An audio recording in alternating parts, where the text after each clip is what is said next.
Carl, are you okay with that? Carl, what prison are you in? A hospital prison? Yes, Douglas Hospital. And what province of Canada are you in? Hospital, Montreal. You're near Montreal. What do you think what do you think the Canadian government has put into your bloodstream? To read my thoughts and to actually take a snapshot of my brain to get me to think about other things I've done in the past, probably trying to find accusations, other charges, other things I did when I was a kid maybe, or other wrongdoings. They're also probably trying to find out what I fantasize about, what I know about 9/11, other comments I made, friends that I've met, things that I've done during my life, and they want my whole life story. I don't know if it's some kind of project, MK Ultra type thing you're doing, or what they're doing. Originally, you got arrested for criticizing Bush severely and handing out copies of loose change and 9/11 information. Is that right? Yes. And so you got sentenced to 72 months in federal prison, which you served. They told me they would give me 12 to 18 months for pleading guilty, and they brought up this charge from this other charge in Florida, which was a state charge, and they made a deal to get those warrants dropped because they tried to extradite me 2 times, and they didn't come and get me, so I was let go twice.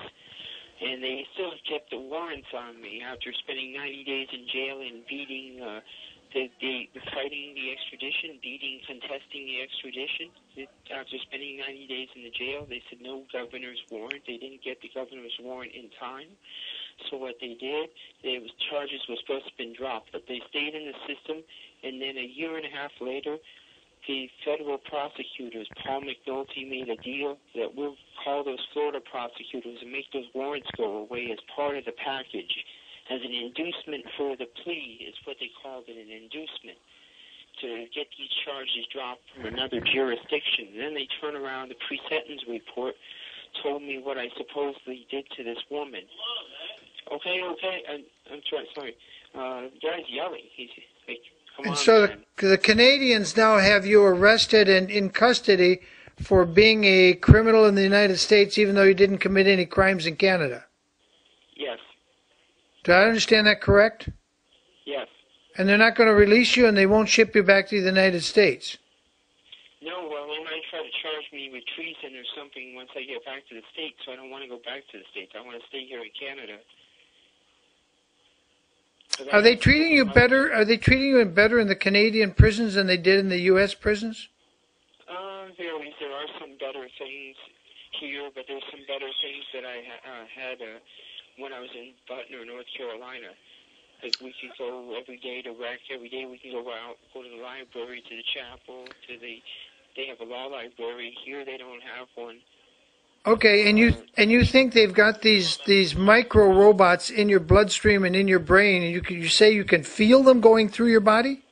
Yes, I can feel it. Yes, I'm willing to swear, take a lie detector test, whatever. Polygraph. What do they feel like when you feel them? Just feel like slowly moving, just coming down. You can just feel them like crawling down my back, and then going also right in my intestines, and that's where they dissolve. And they pass out as gas and stuff. I better get off this phone because this guy wants to use it. Right, I understand. You're in a hospital prison. It's the only phone. All right, thanks for calling, Carl. Okay. Well, that's Carl.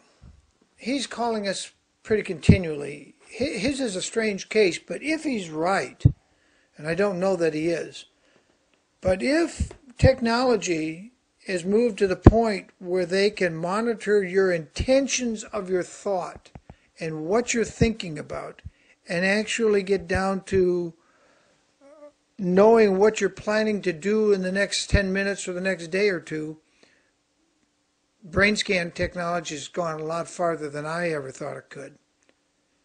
But in this world we're in, where they can flip the vote, they can fly over us with chemtrails and poison our air and people just don't even notice, where politicians can lie to us right to our face, like Jane Harman did about Susan Lindauer, and Bush can say, yes, we got an intelligence report that they got weapons of mass destruction, and people believe the lie and go marching off to die so the bank gangsters can get rich, who knows what's going on? Who can really know what's going on?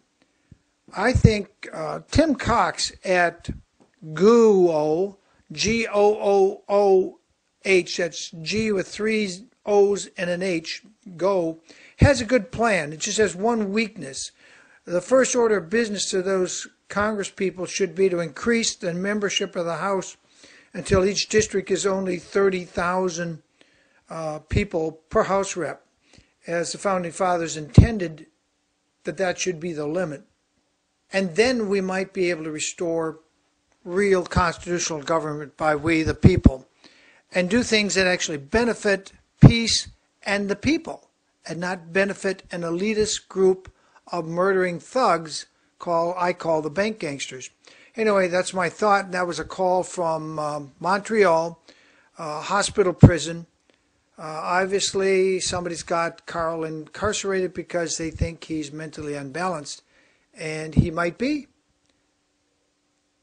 But isn't that what they tried to say about Susan Lindauer, who was a CIA asset, who spoke to the top echelons of Saddam's government? I hope I've given you second thoughts, because it's certainly giving me second thoughts. See ya.